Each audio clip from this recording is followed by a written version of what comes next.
Hello viewers, কেমন আছেন সবাই? আজকে আপনাদের জন্য নিয়ে আসলাম চিকেন রোস্ট। একদম বিয়ে বাড়ির চিকেন রোস্ট ঘরেই বানিয়ে খেতে পারবেন। তো চলুন কিভাবে রান্না করি শেষ পর্যন্ত অবশ্যই সাথে থাকবেন। আমি প্রথমে চিকেনকে কেটে পরিষ্কার করে ধুয়ে নিয়ে লবণ হলুদ মাখিয়ে রেখে ভেজে নেব। এখানে অবশ্যই এগুলো হালকা করে ভাজতে হবে। হালকা করে ভেজে নিয়ে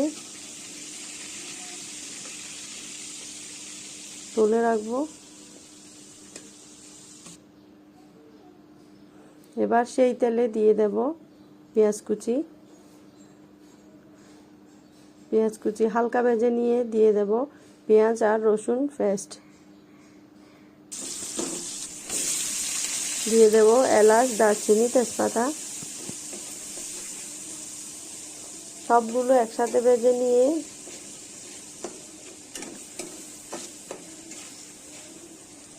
দিয়ে দেব 1 চামচের মতো গোটা জিরে দিয়েও ভালো করে ভেজে নেব। এবার দিয়ে দেব আদা বাটা, 1 চামচ আদা বাটা, আর 2 চা চামচের মতো দিয়েছি বাদাম বাটা। এবার আমি মশলা অ্যাড করব। মশলার মধ্যে আমি দিয়েছি মরিচ গুঁড়া, জিরার গুঁড়া আর ধনিয়ার গুঁড়া।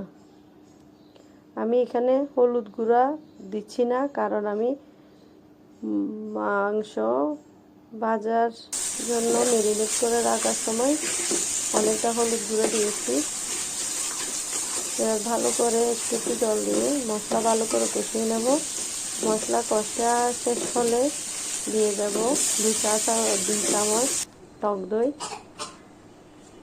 অবশ্যই চুলার জাল একদম কমিয়ে রেখে তারপর টক দই অ্যাড করবেন। তারপর সবগুলো টক দই সহ কষিয়ে নিয়ে দিয়ে দেব মাংস দিয়েও ভালো করে কষিয়ে নেব। ভালো করে কষিয়ে নিয়ে দিয়ে দেব লবণ, দুধ দিয়ে ভালো করে নেড়ে ছেড়ে ঢাকনা দিয়ে ঢেকে জাল করে নেব।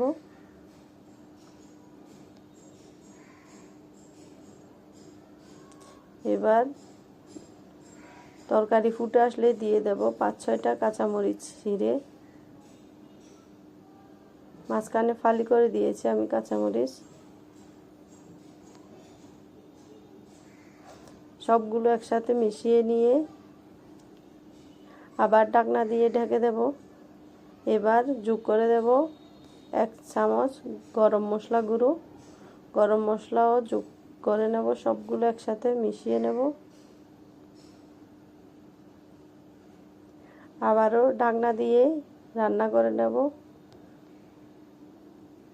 অবশ্যই নিচে না লেগে যাওয়ার জন্য বারবার মাংস সিদ্ধ হয়েছে কিনা দেখে নিয়ে নেড়ে ছেড়ে 1 চামচ চিনি দিয়ে সবকিছু একসাথে মিশিয়ে নিয়ে নামিয়ে নিলেই রেডি হয়ে গেল বিয়েবাড়ির চিকেন রোস্ট। এবার পরিবেশনের পালা। দেখুন কতটা লোভনীয় হয়েছে।